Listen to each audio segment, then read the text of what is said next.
وأحسن منك لم تر قط عيني وأجمل منك لم تلد النساء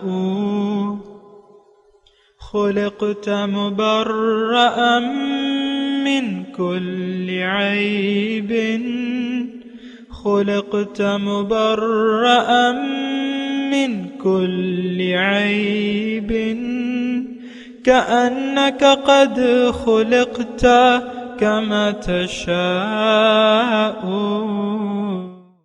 كتاب أنزلناه إليك مبارك ليدبروا آياته وليتذكر أولو الألباب. یہ کتاب برکت والی ہے جسے ہم نے آپ کی طرف نازل فرمایا ہے تاکہ دانش مند لوگ اس کی آیتوں میں غور و فکر کریں اور نصیحت حاصل کریں. اللہم صلی علی سیدنا محمد معدن الجود والکرم آلہ وسلم. سامعین و ناظرین کرام، السلام علیکم ورحمۃ اللہ وبرکاتہ. سامعین کرام، سورہ الذاریات آیت نمبر 15 سے 19. آج کا موضوع، کیا ہم نے اپنے مقصد زندگی کو پہچان لیا ہے؟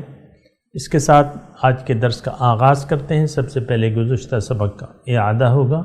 ان المتقین فی جنات وعیون، بے شک پرہیزگار باغوں اور چشموں میں لطف اندوز ہوتے ہوں گے.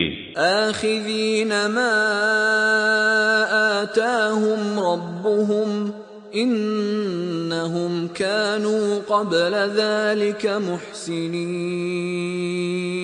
ان نعمتوں کو کیف و سرور سے لیتے ہوں گے جو ان کا رب انہیں لطف و کرم سے دیتا ہوگا. بے شک یہ وہ لوگ ہیں جو اس سے قبل کی زندگی میں صاحبان احسان تھے. كانوا قليلا من الليل ما يهجعون، وہ راتوں کو تھوڑی سی دیر سویا کرتے تھے. وبالاسحار هم يستغفرون، اور رات کے پچھلے پہروں میں اٹھ اٹھ کر مغفرت طلب کرتے تھے. وفي اموالهم حق للسائل والمحروم، اور ان کے اموال میں سائل اور محروم سب حاجت مندوں کا حق مقرر تھا. سامعین کرام، سورہ زاریات آیت نمبر 15 سے سبق شروع ہے، اور ہم اس کا میں ترجمہ تھوڑا سا بتا دیتا ہوں کہ ان المتقین فی جنات وعیون، بے شک متقی لوگ جو ہیں باغات اور چشموں میں ہوں گے، یعنی وہاں رہ رہے ہوں گے آرام سے. آخذینہ، لے رہے ہوں گے، ما آتاہم ربہم، جو ان کا رب ان کو دے رہا ہوگا، خوشی خوشی، یعنی خوب مزے سے لے رہے ہوں گے، نعمتیں استعمال کر رہے ہوں گے. انہم کانوا قبل ذالک محسنین، بے شک وہ اس سے پہلے نیکوکار تھے. ہاں، کانوا قلیلا من اللیل ما یہجعون، اور ان کا طریقہ کار جو دن و رات کا تھا تو رات کے تھوڑے حصے میں وہ سوتے تھے. بالاسحار ہم یستغفرون، اور رات کے پچھلے پہر یہ استغفار کرتے تھے. وفی اموالہم حق للسائل والمحروم، اور ان کے مالوں میں حق تھا سائل اور محروم کے لیے. وفی الارض آیات للموقنین، اور زمین میں بہت سی نشانیاں ہیں یقین کرنے والوں کے لیے. اس پہ ہم بات کر رہے تھے سامعین کرام کہ زمین میں نشانیاں ہیں. اللہ تعالیٰ نے اس زمین کو انسان کے لیے پیدا کیا ہے اور انسان کو اپنے لیے. تو یہ مقصد خاص طور پہ سامعین کرام، یہ اگر آپ کے ذہن میں نہ ہو یا آپ اس پر سوچ و بچار نہ کریں تو پھر آپ ایک بے یقینی کی کیفیت سے زندگی گزاریں گے اور وہ زندگی فضول ہوگی، کیونکہ جب آپ کو مقصد حیاتی معلوم نہیں ہے تو آپ یعنی بامقصد کام نہ کر سکتے ہیں اور نہ اس کے متعلق کچھ سوچ سکتے ہیں۔ یہ سارا چکر جو ہے یعنی زندگی کی کامیابی ناکامی کا، یہ زندگی کے حقیقی مقصد کو پانے یا اس کو نہ پانے میں ہے۔ یعنی اگر آپ سوچیں یا نہ سوچیں، اگر نہیں سوچیں گے تو پھر جانوروں کی زندگی آپ کی گزرے گی، اس سے آپ کچھ حاصل نہیں کر سکتے۔ یہ بات، یہ نقطہ اچھے طریقے سے ذہن نشین کر لیں۔ لیکن اگر آپ نے سوچا اور آپ اپنے مقصد حیات کو آپ نے پا لیا اور اس مقصد کا تعین کر کے آپ نے زندگی گزاری تو انشاءاللہ آپ کامیاب ہوں گے۔ تو آج کی جو آیت ہے وفی انفسکم افلا تبصرون، اور دیکھو اے لوگو تمہارے اپنے اندر بھی یہ نشانیاں ہیں، میری نشانیاں ہیں، یعنی وہ یوم جزا کی نشانیاں موجود ہیں کہ یوم جزا جو ہے وہ حق ہے، جزائے اعمال جو ہے اس کا دن آنے والا ہے، دوبارہ اللہ تعالی ہمیں زندگی دے گا اور ہم پھر اپنے انجام کو پہنچ جائیں گے۔ تو بہرحال یہ آج کی جو آیت ہے وفی انفسکم افلا تبصرون، دیکھیں انسان کو اللہ تعالیٰ نے عقل دی ہے اور عقل کی بنا یہ تمام مخلوقات سے ممیز ہے۔ اشرف المخلوقات اس لیے کہتے ہیں کہ اس کو اللہ تعالیٰ نے عقل دی ہے۔ دیکھیں ایک بہت بڑا گوریلا ہوگا جس کو آپ بن مانس کہتے ہیں، لیکن اس کے پاس عقل تو نہیں ہوتی، نہ وہ اپنے لیے گھر بناتا ہے، حالانکہ وہ قد کاٹ میں، جسامت میں، وزن میں انسان سے زیادہ ہوتا ہے، جو بڑا گوریلا ہوتا ہے نا، بن مانس جسے آپ کہتے ہیں، تو لیکن عقل نہیں ہوتی اس کے پاس، وہ جانوروں کی طرح ہے۔ تو جانوروں کی زندگی گزارنا ایک الگ چیز ہے۔ انسان جو ہے اگر وہ سوچ سمجھ سے کام نہیں لے گا اور جو اللہ تعالیٰ نے اس کو عقل سلیم دی ہے، اگر وہ اس سے کام نہیں لے گا تو یہ بات نوٹ کر لیں کہ یہ بھی، اس کی زندگی بھی جانوروں کی مثل گزرے گی۔ جانور کیا ہے، بس کھاتے پیتے ہیں، وہ اپنے لیے کوئی نہ کوئی بل بنا لیتے ہیں، ہم اپنے لیے گھر بنا لیتے ہیں۔ شادی، ہم تو یہاں ایک بعض لوگ جو ہے یعنی مسلمان جو ہیں ان کا تو ایک طریقہ کار ہے، اور جو آج کل امریکہ کے لوگ ہیں یا یہ یورپین ہیں، وہ شادی کے نام سے یعنی تقریباً لا علم ہے۔ وی آر لیونگ ٹوگیدر، بچے ہو جاتے ہیں، 2 بچے ہو جاتے ہیں لوگوں کے، شادی نہیں ہوتی۔ پھر جو ہے تیسرا بچہ جب ہو جاتا ہے تو بعض جوڑے پھر کہتے ہیں کہ چلو شادی بھی کر لیتے ہیں۔ بہرحال اس کی میں بات نہیں کر رہا، لیکن میں یہ کہہ رہا ہوں وفی انفسکم، ہمارے اندر جو ہے سامعین کرام اللہ تعالیٰ کی پکار جو ہے ہمارے اندر پڑی ہوئی ہے۔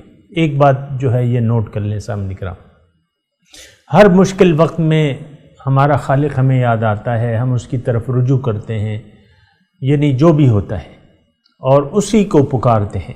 بل ایاہ تدعون، مصیبت کے وقت ہم اسی کو پکارتے ہیں۔ تو دیکھیں انسان کو اللہ تعالیٰ نے جہاں یہ ساری نعمتیں سہولتیں دی بھی ہیں، وہاں انسان کو عقل بھی دی ہے۔ اور ایک حدیث کا مفہوم اللہ تعالیٰ کے رسول نے فرمایا کہ اللہ تعالیٰ نے نفس کو پیدا کیا تو اس سے پوچھا کہ تو کون ہے اور میں کون ہوں، تو نفس نے کہا کہ تو ہے اور میں ہوں۔ پھر عقل کو پیدا کیا تو عقل سے پوچھا کہ تو کون ہے اور میں کون ہوں، تو عقل نے کہا کہ اے اللہ تعالیٰ تو میرا خالق ہے اور میں تیری مخلوق ہوں۔ تو پھر اللہ تعالیٰ نے عقل کو مخاطب کر کے کہا بکا آخذ و بکا اعطی، تمہارا جواب صحیح ہے اور تیری ہی وجہ سے میں کسی کو دوں گا اور کسی کی پکڑ کروں گا۔ کیا مطلب؟ اگر کسی نے عقل استعمال نہیں کی، دیکھیں یہ مضمون میں آپ کو بیان کر رہا ہوں سامعین کرام، لیکن بیچ میں جملہ معترضہ بول رہا ہوں کہ یہ مضمون کہیں یہ نہ سمجھیں آپ کہ یہ مشرکوں کے لیے تھا، اس وقت کے مشرکوں کے لیے تھا، بس اب بات اس کی ختم ہو گئی، اس پہ اب بات نہ کرو، یہ نہ کہنا آپ مجھے، نہیں، یہ مضمون میرے لیے ہے اور آپ کے لیے ہے۔ اور یہ دیکھیں یہ باقاعدہ مخاطب ہے اللہ تعالیٰ، وفی انفسکم، اے انسان تمہارے اندر میری نشانیاں موجود ہیں، کیا تم دیکھتے نہیں، سمجھ سے کام نہیں لیتے؟ تبصرون، بصیرت۔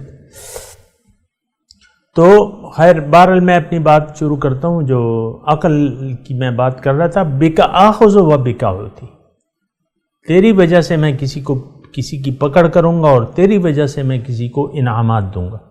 تو ایک بات جو ہے سامنے کرام، میں اور آپ یہ انسان ہیں، مرد ہو یا عورت، اس سے کوئی سوال نہیں ہے، ذمہ داریاں یکساں ہیں ہم دونوں کی سامنے کرام۔ تو بات یہ ہے کہ اب ساری بات آ جاتی ہے عقل کے استعمال کرنے پہ۔ لوگ عقل استعمال کرنے کے لیے تیار ہی نہیں ہے، غور و فکر کے لیے تیار ہی نہیں ہے، بس جو زندگی گزار رہی ہے۔ میرا اپنا مطلب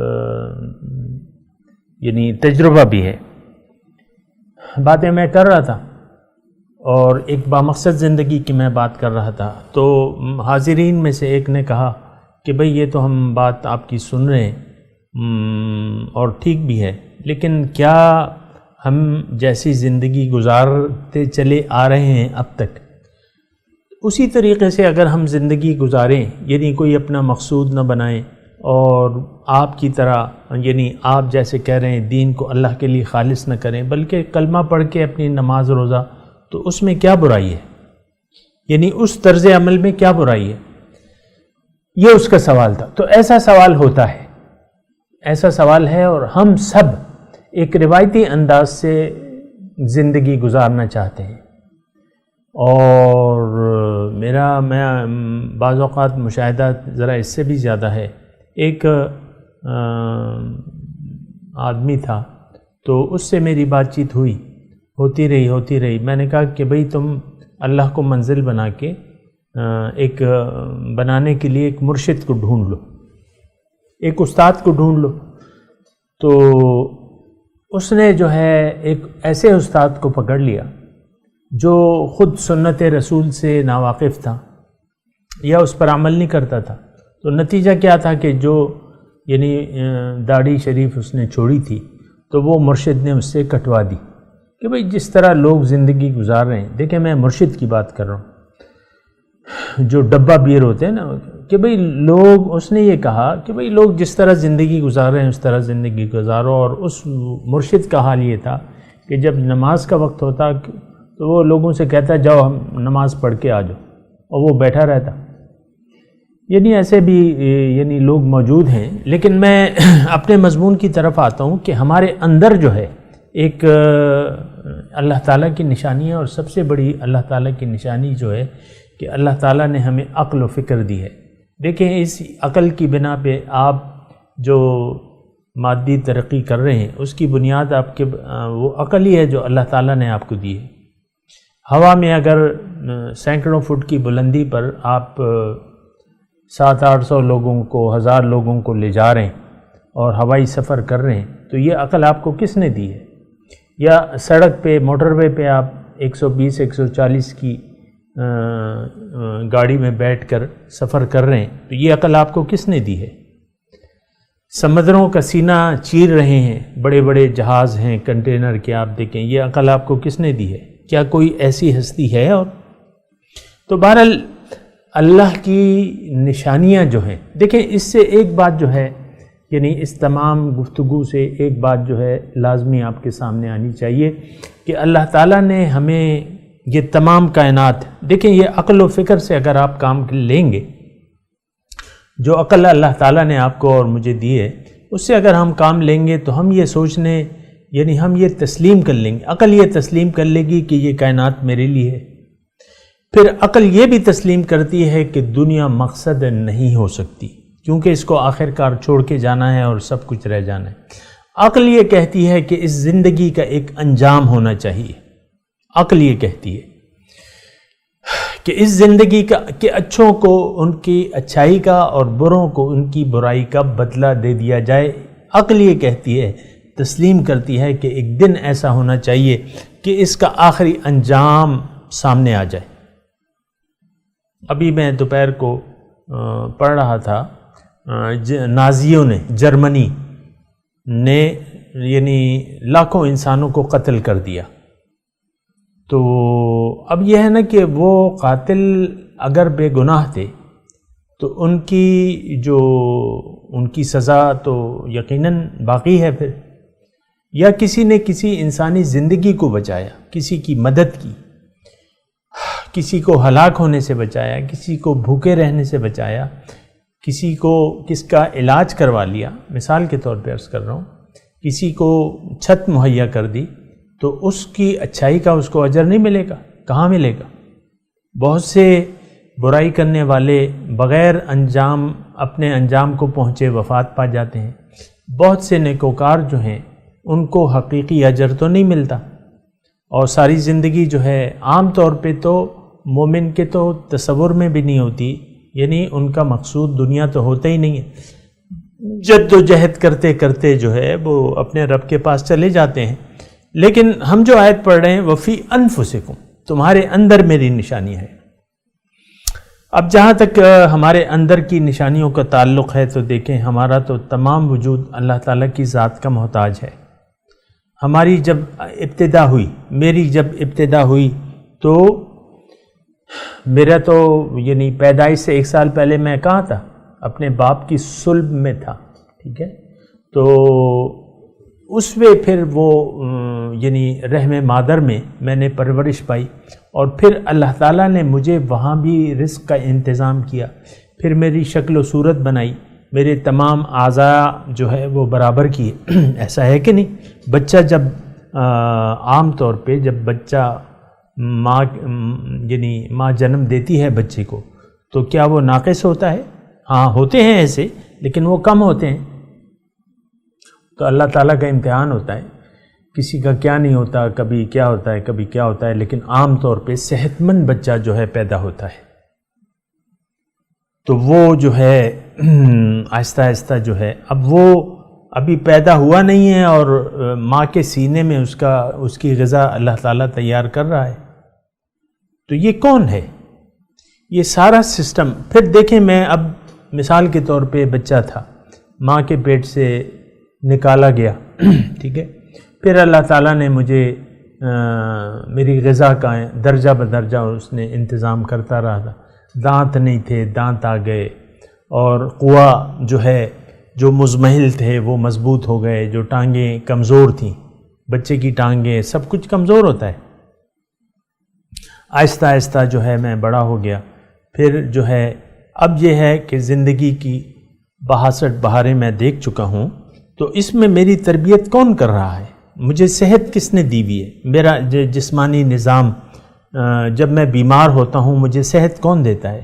میرے اندر اللہ تعالیٰ نے ایک آٹومیٹک مشینری لگائی ہوئی ہے جو موت تک اپنا کام کرتی رہے گی. ایک دل دیا ہے، وہ دھڑکے گا. جب سے میں پیدا ہوا ہوں کبھی اس کو آرام نہیں ہے، دل کے دھڑکنے کو اس کو آرام کرنا نصیب نہیں ہے، بس اپنا کام کرتا رہتا ہے. بہرحال تو میں یہ کہہ رہا ہوں کہ اللہ تعالیٰ نے جو مجھے پیدا کیا ہے، اب دیکھیں میں وہ نشانی کی بات کر رہا ہوں. وفی انفسکم، تمہارے اندر میری نشانی موجود ہے. تو ظاہر ہے کہ اللہ تعالیٰ میرا خالق و مالک بھی ہے اور میری ربوبیت بھی کر رہا ہے. حقیقی رب ہے وہ میرا. جہاں ماں باپ جو ہے وہ عاجز ہوتے ہیں، وہ میری ربوبیت، وہ میرا خالق بھی ہے، مجھے بنا بھی رہا ہے، میرے اعضاء کو بڑھا بھی رہا ہے، اس کو مجھے صورت بھی دے رہا ہے، اور پیدائش سے لے کر موت تک میرا جسم کا سسٹم جو ہے وہ جاری و ساری ہے. سامنے کا میرے اندر، یعنی میں اللہ تعالیٰ کی قدرت کا ایک اظہار ہوں. اب بات یہ ہے کہ یہ کیوں، جبکہ میں مرکزہ کائنات ہوں؟ ایک سوال ہے، جبکہ میں ایک مرکزہ کائنات ہوں تو اب سوال مجھے یہ پوچھنا چاہیے کہ اپنے خالق سے کہ اللہ تعالیٰ یہ ساری نعمتیں تو نے مجھے دی ہیں، یہ ساری کائنات تو نے میرے لیے پیدا کی ہے، اس دنیا کو نعمتوں سے بھر دیا ہے جس کو میں شمار نہیں کر سکتا. میرے وجود کا اب بھی تو ربوبیت کر رہا ہے، اب بھی تو ربوبیت کر رہا ہے اور کرتا رہتا ہے.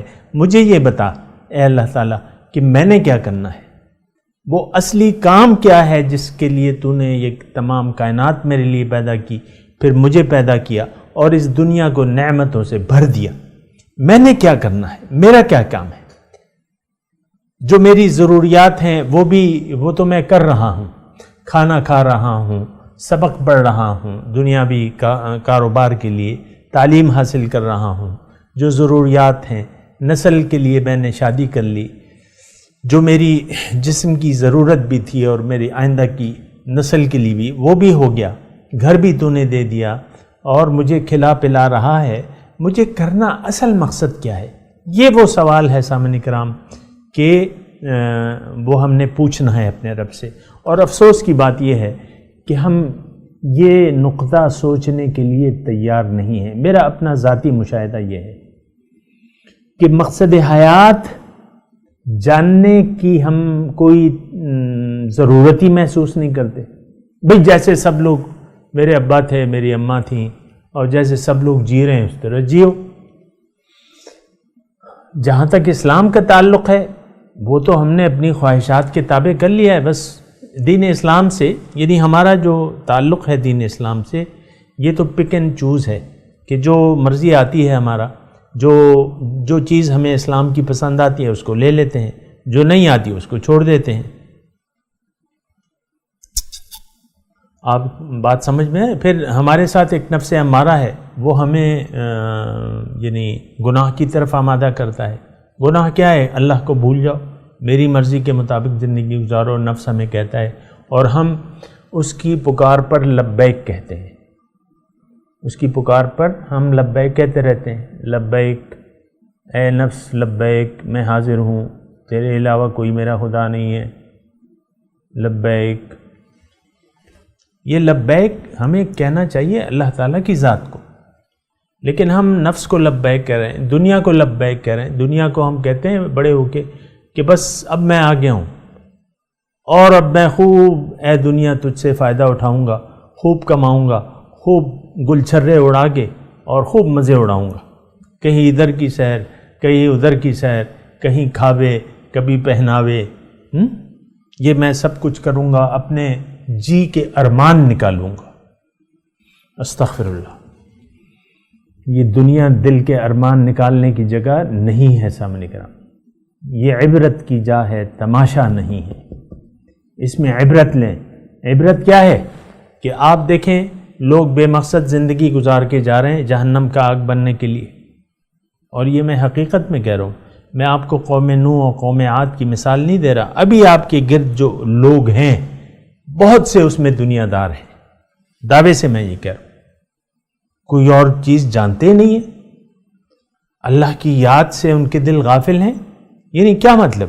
نہ اللہ ان کا مقصود ہے، نہ مطلوب ہے، نہ محبوب ہے، نہ معبود ہے، معبود بھی نہیں ہے۔ معبود جو ہے، یعنی حقیقت میں یہ بات دیکھیں، اگر آپ اس کو نوٹ کر لیں، حقیقت میں ہمارا معبود جو ہے وہ ہمارا نفس ہے، یعنی ہم نے اپنے نفس کو خدا بنا لیا ہے نفسانی خواہشات سے۔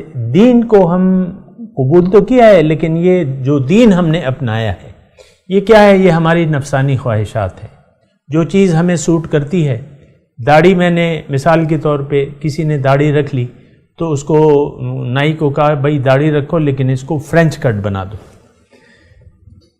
یا دوسرا کہتا ہے کہ اس کو ایل شیپ دے دو، تیسرا کہتا ہے اس کو خشخشی بنا دو، بس تھوڑی سی آدھے انچ کی داڑھی ہو اور جسے میں پکڑ نہ سکوں۔ کوئی کہتا ہے کہ ہفتے کے بعد نائی کے پاس جاتا ہے کہ بس اس کو جو زیادہ بال ہیں، ایک ہفتے جو زیادہ بال ہیں اس کو مشین لگا دو۔ یہ دیکھیں کیا مذاق ہے، یہ میں نے ایک چیز لی ہے، ورنہ ہماری زندگی عبارت ہے اللہ تعالیٰ کی نافرمانی اور حضور صلی اللہ علیہ وسلم کے طریقوں کی خلاف ورزی۔ قرآن اور سنت کے ہم خلاف زندگی جی رہے ہیں۔ اول تو کوئی، میں آپ کو یہ بات بتاؤں کہ اول تو ہماری کوئی منزل ہی نہیں ہے، اور منزل ہے تو وہ باطل ہے، اور منزل وہ باطل کیا ہے؟ وہ دنیا ہے۔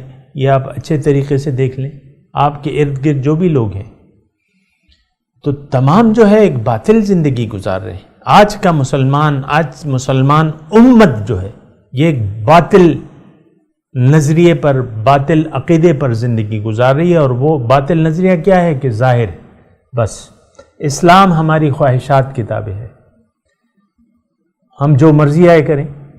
اور بعض دیکھیں یہ غفلت جو ہے اس درجہ ہے کہ ہم نے صرف نماز، روزہ، حج، زکوٰۃ کو اسلام سمجھ لیا ہے۔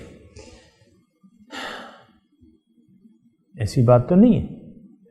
اسلام تو آپ کو پوری زندگی کا گزارنے کا ایک طریقہ بتاتا ہے۔ اسلام آپ کو کہتا ہے کہ آپ اللہ کے سامنے سر جھکا دیں۔ اسلام آپ کو کہتا ہے کہ آپ ذاتی خواہشات پر زندگی نہ گزاریں۔ اللہ تعالیٰ قرآن میں فرماتا ہے کہ من اضل ممن اتبع ہواہ بغیر ھدی من اللہ، کہ کون ہے زیادہ گمراہ اس شخص سے جو اپنے خواہشات کی پیروی کر رہا ہے بغیر اللہ تعالیٰ کی ہدایت کے۔ تو آج کل تو اکثریت ہے سامنے کرام۔ بہرحال یہ جو آیت میں پڑھ رہا ہوں، وفی انفسکم افلا تبصرون، کیا تم نصیحت حاصل نہیں کرتے؟ بصیرت کہتے ہیں، ایک تو بصارت ہوتی ہے، ایک بصیرت۔ بصیرت کے ایک چیز کے اندر کو آپ دیکھیں، اس کی حقیقت کو تلاش کریں، اس کی حقیقت کیا ہے۔ تو ہم تو انسان کی اپنی حقیقت نہ تو تلاش کرتے ہیں، نہ اس کی ضرورت محسوس کرتے ہیں۔ یہ ایک بہت بڑا المیہ ہے سامعین کرام۔ میں آپ سے درخواست کرتا ہوں کہ کم از کم آپ خود اس پہ سوچیں اور دوسروں لوگوں کو بھی دعوت دیں کہ وہ اپنے مقصد حیات پر سوچیں، بصیرت سے کام لیں، بصارت سے نہیں۔ بصارت سے کام لیں لیکن اس سے عبرت لے کے پھر بصیرت سے کام لیں۔ تو اگر وہ ایسا کریں گے تو یقیناً اللہ تعالیٰ ان کو ہدایت دے گا۔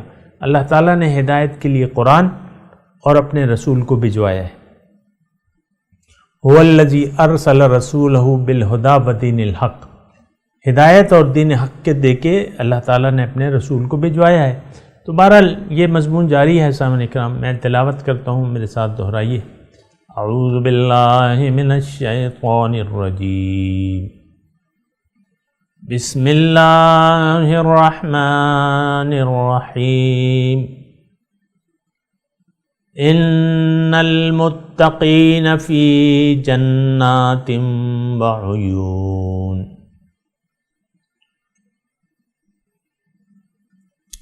آخذین ما آتاہم ربہم انہم کانوا قبل ذلک محسنین، کانوا قلیلا من اللیل ما یہجعون وبالاسحار ہم یستغفرون وفی اموالہم حق للسائل والمحروم وفی الارض آیات للموقنین وفی انفسکم افلا تبصرون وفی السماء رزقکم وما توعدون فورب السماء والارض انہ لحق مثل ما انتم تنطقون۔ اب ان آیت کی تلاوت اور ترجمہ سنتے ہیں۔ ان المتقین فی جنات وعیون، But the pious are amidst gardens and springs, آخذین ما آتاہم ربهم انہم كانوا قبل ذلك محسنین، receiving what their Lord has given them. They were virtuous before that.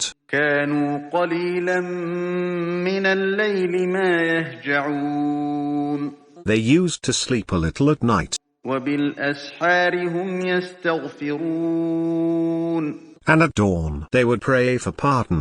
وفي أموالهم حق للسائل